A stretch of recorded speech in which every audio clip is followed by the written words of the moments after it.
I see myself, I guess, as a person who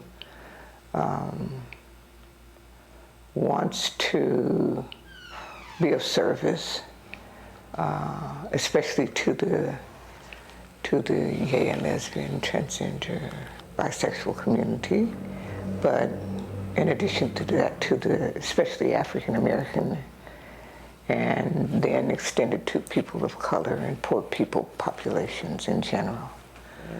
What happened when you did come out? What was that like? You mean after I recovered from, from passing out, just, trying to get my nerve up to go and talk to my folks at 50 years old? What was that like? It wasn't easy, and my dad would always ask me, even when I found out that my first lover, when we broke up the first time, had outed me to my parents, but nobody said anything about it, to me. And I didn't find out until years later that she had already outed me to them. But nobody talked about anything sexual, period. Whether it's men, women, hetero, bi, tri, whatever, it was not talked about. So, and with Rue, we'd be in a supermarket, she'd say, "Hi, honey," who she thought.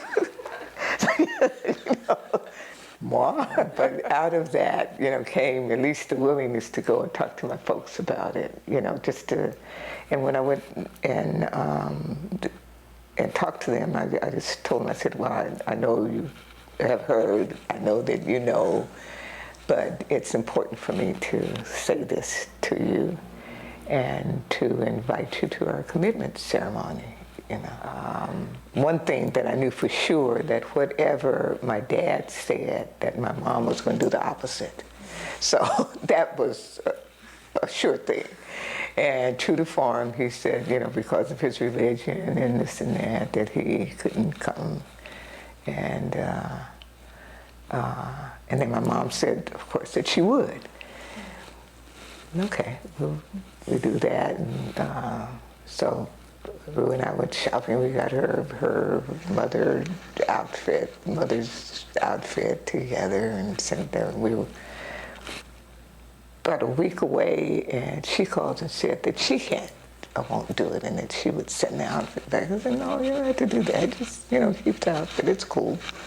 I said, I got it for you, and so it's yours to keep, and I understand, The morning of the wedding, here she and my oldest sister come in unannounced. While we're busy trying to get dressed. The wedding was a Rue creation, which means that it was this big, okay? I think 400 or so invited guests, and with limousine, motorcycle came down Pico. We come down Pico Union, two brides hanging out the window waving out. And then it got bigger once we got to the club. We had Century. This is all, it's kind of embarrassing for me.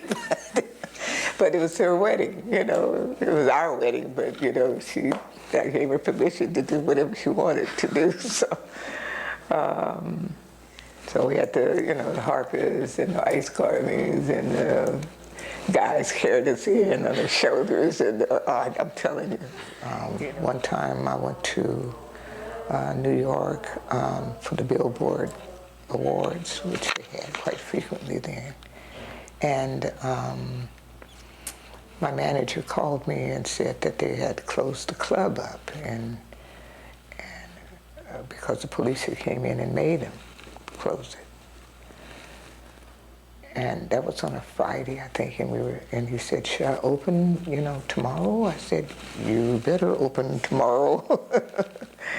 And y'all better keep that the music going until they do like they said. Make them arrest you then.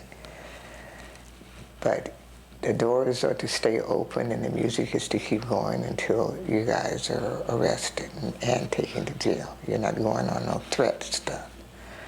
I said, and I'll take care of you. I'll come get you out. I'll be home tomorrow. And so they opened the next night. It wasn't any incident at all. When I came in, I went from the plane to the police station, and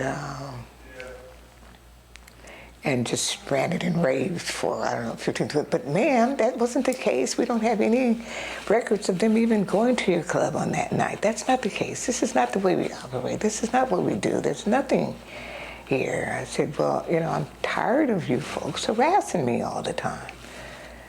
Well, we weren't harassing you. We weren't even by there. I said, I don't know, maybe my vocabulary isn't extensive enough to know a word that would substitute for harassment, but when you come into my club all the time, sometimes shotgun and run through it, knowing that people are going to be turned away and scared of your being there, just for the fact that you're the police, and most of them have had some kind of encounter with you before that wasn't very nice or kosher, and you think that that's not harassment when you're coming in. You come in and tell my folks that they have to leave for no apparent reason. That sounds pretty much like harassment to me, Subsequently, they set up a commission.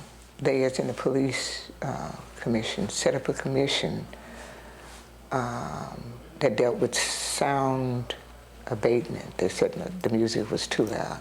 2 detectives for 1 whole year, every Friday and Saturday night, would be out in the back parking lot with their little sound meters. They finally clocked me one night. Somebody opened the door or something and they clocked me. So for this whole year, I was the only one that was cited in all of LA. I was the only one that got the citation. So they spent all this money for 2 detectives to catch me. What I would change if I had to change anything in my life, what would that be?